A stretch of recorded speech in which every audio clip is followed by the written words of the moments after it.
Okay, let's unpack this. Have you ever wondered why the price of an apartment in your city seems frozen? Or, why there's a minimum wage for certain jobs? Hmm. Or maybe you've felt the sting of a tax at the checkout counter and pondered who really pays for it. Right. These things aren't just random, are they? Exactly. They're often the direct result of governments stepping into the marketplace. Hmm. Today, we're diving deep into supply, demand, and government policies.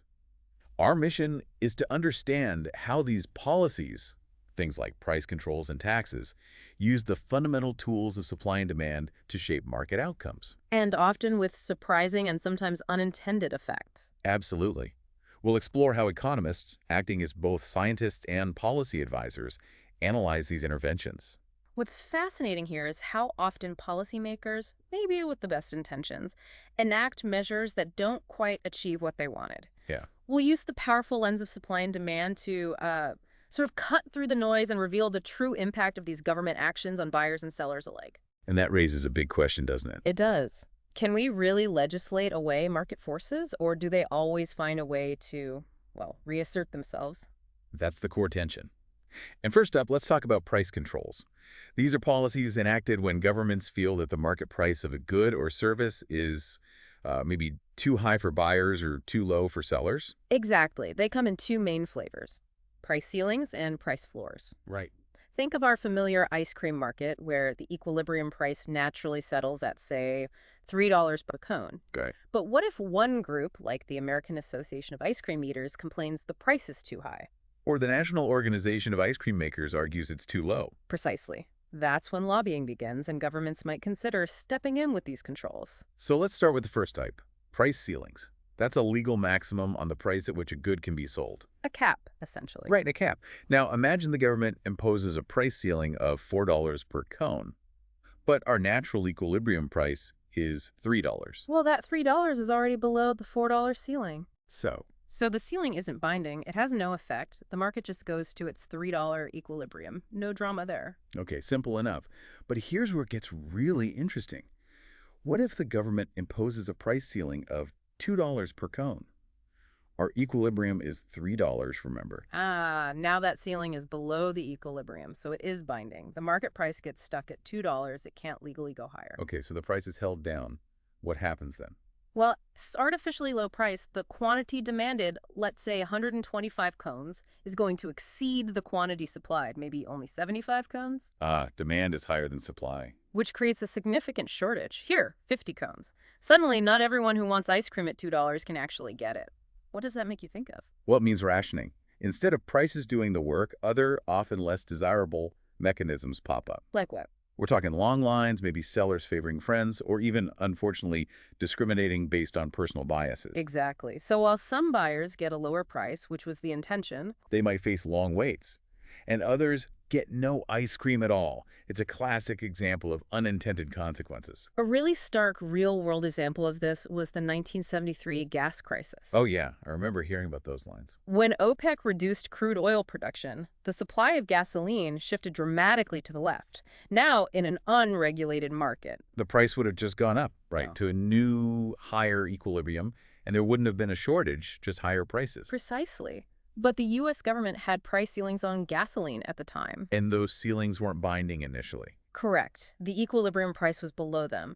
But when OPEC acted, shifting supply left, that existing price ceiling suddenly became binding. Ah, so the legal price was now below the new market clearing price. Exactly. At the regulated price, consumers wanted to buy far more gasoline than producers were willing to sell.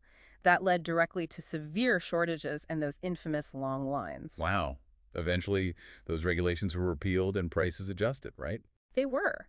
It really shows how preventing prices from inflecting market realities can create major disruptions. Another widespread example of a price ceiling is rent control. The stated goal is usually to help the poor by making housing more affordable. But economists often have, let's say, strong opinions on it. One even called it the best way to destroy a city, other than bombing. That's quite a statement. Why such a strong reaction? Well, this policy's effects often unfold over time, revealing different impacts in the short run versus the long run. Okay, let's break that down. Short run first. In the short run, both the supply and demand for apartments are relatively inelastic. Landlords can't quickly build new units, right? And people don't immediately change their living arrangements just because rent changes a bit. Exactly. So a rent control law initially causes only a relatively small shortage. The main effect is just reduced rents for tenants who already have apartments. Okay, seems okay so far. Yeah. But the long run. Ah, in the long run, both supply and demand become much more elastic. Landlords facing lower rents have less incentive to build new apartments or even maintain existing ones properly. Makes sense. Lower profit means less investment. And on the demand side, lower rents encourage more people to seek their own apartments, maybe move out from their parents' place or move into the city from elsewhere. So, more demand, less supply incentive. Yeah. What does this all mean for the long term? It means a much, much larger shortage of housing. Okay. And then what happens with rationing? Landlords resort to those undesirable rationing methods again. Long waiting lists, maybe favoring tenants without children, or even discrimination based on race or other factors. And I've heard about under-the-table payments too. Yes, essentially bribes or key money, pushing the effective price closer to the true market equilibrium anyway. People respond to incentives, right? Always. And when landlords can't command higher prices legally, their incentive to keep buildings clean and safe diminishes. So you often end up with lower quality housing for tenants. So it raises a big question about who actually benefits and what happens to the overall quality of housing stock. Exactly. And while policymakers might try to add more regulations against discrimination or for minimum living conditions, Those are hard to enforce, I imagine. very hard and costly. Which is why most economists, in fact, strongly disagree that rent control has a positive impact on creating or maintaining affordable housing in the long run. Okay, let's switch gears. Let's talk about the flip side. Price floors. These are a legal minimum on the price at which a good can be sold. Right, the opposite of a ceiling. Back to our ice cream market. If the government sets a price floor of $2 per cone and the equilibrium price is $3, Then the floor is below the equilibrium. So like the non-binding ceiling, it's not binding. The market naturally settles at $3. No big deal. but if the government imposes a price floor of $4 per cone, which is above our $3 equilibrium, Then this floor is binding. The market price cannot legally fall below $4. so what happens now? Price is held up. At this higher price, the quantity of ice cream supplied, say 120 cones, exceeds the quantity demanded, perhaps only 80 cones, Supply is greater than demand now. which results in a surplus. Here, a surplus of 40 cones, sellers now find themselves with excess inventory they can't sell at the legal price. And just like with shortages leading to non-price rationing. Surpluses do too, in a way. Sellers might appeal to personal biases to move their goods, maybe offer better deals to certain customers under the radar, or just have unsold stock piling up. It contrasts with the free market where price is the impersonal rationing mechanism, right? Allowing all sellers who want to sell at the equilibrium price to do so. Exactly. So what's the most significant example of a price floor in the real world? That would have to be the minimum wage. It dictates the lowest price employers can pay for labor. Introduced presumably to ensure workers a minimally adequate standard of living. The federal rate was $7.25 an hour back in 2018, though many states and cities mandate higher rates now. Correct. And in the labor market, workers supply labor and firms demand it. So, if a minimum wage is set above the equilibrium wage for a certain type of labor, It becomes a binding price floor, and what does a binding price floor cause? a surplus. In the labor market, a surplus of labor means unemployment. The quantity of labor supplied exceeds the quantity demanded at that wage. So, while some workers who keep their jobs benefit from higher wages, Others, particularly those with fewer skills or less experience, might find themselves unable to find work at all. and this largely affects markets for, say, teenage labor, where equilibrium wages might naturally be lower. That's where much of the research focuses, yes. Studies typically show that a 10% increase in the minimum wage can depress teenage employment by maybe 1 to 3% in the short run. And potentially larger effects in the long run as firms adjust. Potentially, yes. Firms might automate more or adjust their business models. The debate around the minimum wage is always intense, isn't it? Absolutely. Advocates argue it's vital for helping the working poor, pointing out how hard it is to live on minimum wage. But opponents contend it's a poorly targeted policy. Why? They argue it causes unemployment, as we discussed. It might encourage teenagers to drop out of school for higher-paying jobs they might not keep long-term. And crucially, many minimum wage earners aren't actually from poor households. You mean like middle-class teenagers working part-time? Exactly. They argue the benefits don't necessarily flow to those who need them most. A 2015 panel of economists showed mixed views on a $15 minimum wage, leading to substantially lower employment for low-wage workers, with a significant portion being uncertain. Right. There's debate among economists, too. Some, like David Newmark, suggest that simply requiring higher wages doesn't work well against broader market forces like technological change and globalization, And he pointed out that benefits often flow to higher-income families, and that credible studies show negative employment effects. including something called labor-labor substitution, Which is? where employers, forced to pay a higher minimum, might replace their lowest skilled workers with slightly higher skilled workers who they now think are worth the mandated wage. So this analysis often leads to considering alternatives. It does. If we connect this to the bigger picture, many economists suggest policies like the Earned Income Tax Credit, or EITC, are more effective. How does the EITC work? It directly targets low-income working families and provides government subsidies added to their earnings. It encourages work. Without the potential adverse employment effects of a binding minimum wage, because it doesn't raise the cost of labor for employers. Precisely. It subsidizes wages rather than mandating a minimum firms must pay. So, evaluating these price controls overall, Yeah. what's the takeaway? One of the core principles of economics is that markets are usually a good way to organize economic activity, right? Yes, and prices are the crucial signals in that organization, balancing supply and demand efficiently. So when policymakers control prices by legal decree, They obscure those vital signals. They interfere with the market's natural coordination mechanism. and while governments can sometimes improve market outcomes, and policymakers are often motivated by fairness, Price controls frequently end up hurting the very people they intend to help. Rent control aims for affordability, but leads to less available and lower quality housing. minimum wage laws aim to boost incomes but can cause job losses for the least skilled. Right. The takeaway seems to be that helping those in need can often be accomplished more effectively through other means. Like direct rent subsidies instead of rent control. Or wage subsidies like the EITC instead of minimum wage hikes. These alternatives address affordability or low income. Without distorting the market prices and creating those shortages or surpluses or unemployment. Though it's important to note those subsidies do require government spending and ultimately higher taxes somewhere else. Right. Which brings us neatly to our second major topic, taxes. All governments rely on taxes to fund public projects, services, and maybe influence market outcomes too. Absolutely essential. But the big question is, when a tax is levied on a good, who actually bears the burden? Is it the buyers, the sellers, or is it shared? This is where the concept of tax incidence comes in. It's all about how the burden of a tax is distributed among the participants in a market. And you mentioned it's often surprising. Lawmakers' intentions don't always align with the market reality. Very often, yes. The market outcome can be quite different from who is legally assigned to pay the tax. Okay, let's use our ice cream market again. Suppose the government imposes a $1.50 tax on sellers for every cone they sell. How do we analyze this? We can break it down in 3 steps, like we do with supply and demand shifts. Step 1. Which curve is affected? The immediate impact is on sellers. The tax is on them. So the supply curve is affected. Demand curve stays put for now. Okay. Step 2.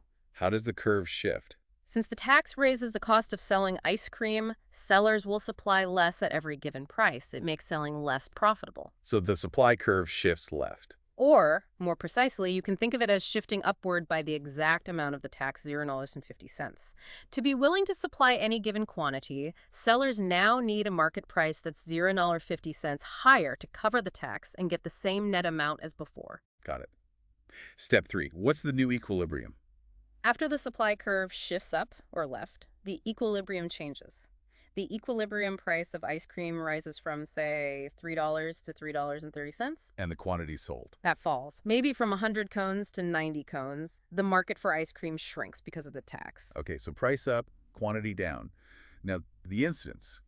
Who pays? Right.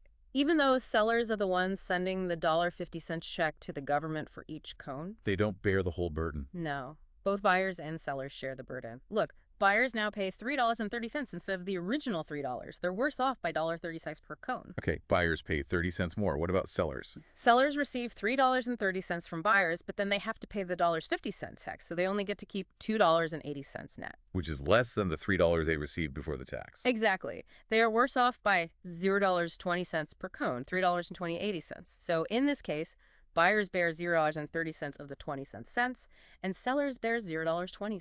It's shared. This gives us two important lessons then.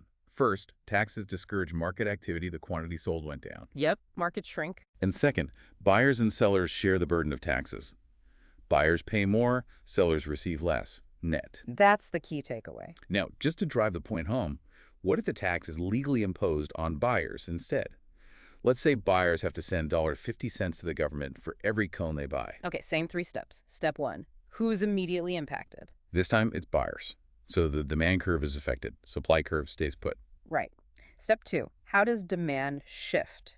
Because the tax makes buying ice cream less attractive, it adds to the count time. The cost buyers will demand a smaller quantity at every market price. So the demand curve shifts left. Yes. Or you could think of it as shifting downward by the exact size of the tax, $1.50. To be willing to buy any given quantity, buyers now need the market price to be $1.50 lower to offset the tax they have to pay. Their total cost includes the price plus the tax. It's sense. Step 3, new equilibrium. With the demand curve shifted down or left, the equilibrium changes again. The market price falls from $3 to $2.80. And the quantity sold. Also falls again from 100 to 90 cones. The market still shrinks. Now let's look at the incidence again. What's the price sellers receive? Sellers receive the new market price, which is $2.80. And what's the total price buyers pay? Buyers pay the market price of $2.80, plus they have to send the $1.50 tax to the government, so their total cost is $3.30. Wait a minute. Sellers receive $2.80 net. Buyers pay $3.30 total. The quantity is 90. That's exactly the same outcome as when the tax was on the sellers. Precisely. This is a crucial, often surprising conclusion.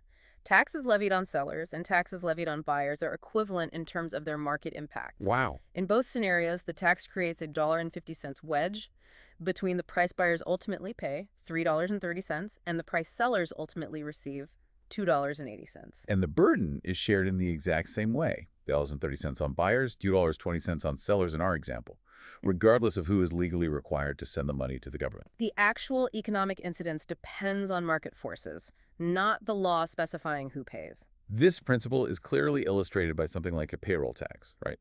Like FICA, which funds Social Security and Medicare. Yes.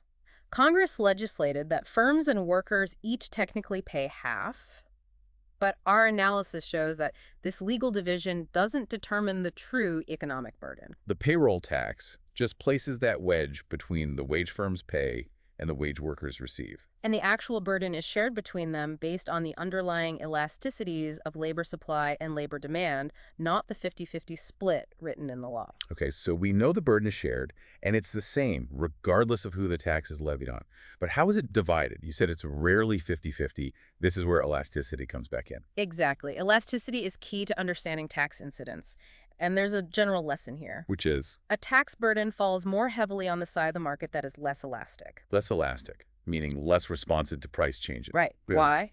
Because elasticity measures how willing buyers or sellers are to leave the market when conditions become unfavorable, like when a tax makes things more expensive or less profitable. So the side with fewer alternatives, the side that's kind of stuck in the market. They can't easily adjust their quantity demanded or supplied in response to the tax, so they end up bearing more of the burden. The more elastic side can adjust more easily and avoids more of the tax. Let's try to visualize this. Imagine supply is very elastic, maybe a nearly flat supply curve.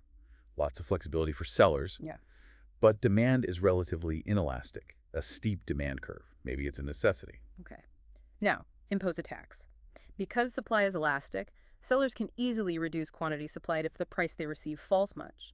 Because demand is inelastic, buyers will continue buying almost as much, even if the price rises significantly. So the price buyers pay goes up a lot, but the price sellers receive doesn't fall much. Exactly. Buyers, having fewer alternatives and being less responsive in elastic demand, bear most of the tax burden. Now flip it. Suppose supply is inelastic, a steep supply curve. Maybe it's hard for sellers to change production quickly, but demand is very elastic, a flat demand curve. Lots of substitutes available for buyers. Okay, inelastic supply, elastic demand, tax time. Now, buyers have lots of alternatives, elastic demand. So if the price they pay rises much, they'll just buy something else. But sellers are stuck in elastic supply. They can't easily reduce their quantity supplied even if the price they receive falls. So the price paid by buyers doesn't rise much. But the price received by sellers falls substantially. Here, sellers bear most of the burden because they're the less elastic side. That makes sense. Applying this to the payroll tax again? Most labor economists believe the supply of labor, workers deciding how much to work, is much less elastic than the demand for labor, firms deciding how many workers to hire. So workers are less responsive to wage changes than firms are. Generally, yes, especially in the aggregate. This means that workers, rather than firms, likely bear most of the burden of the payroll tax, despite that legislative attempt at a 50-50 split. That's a really important implication.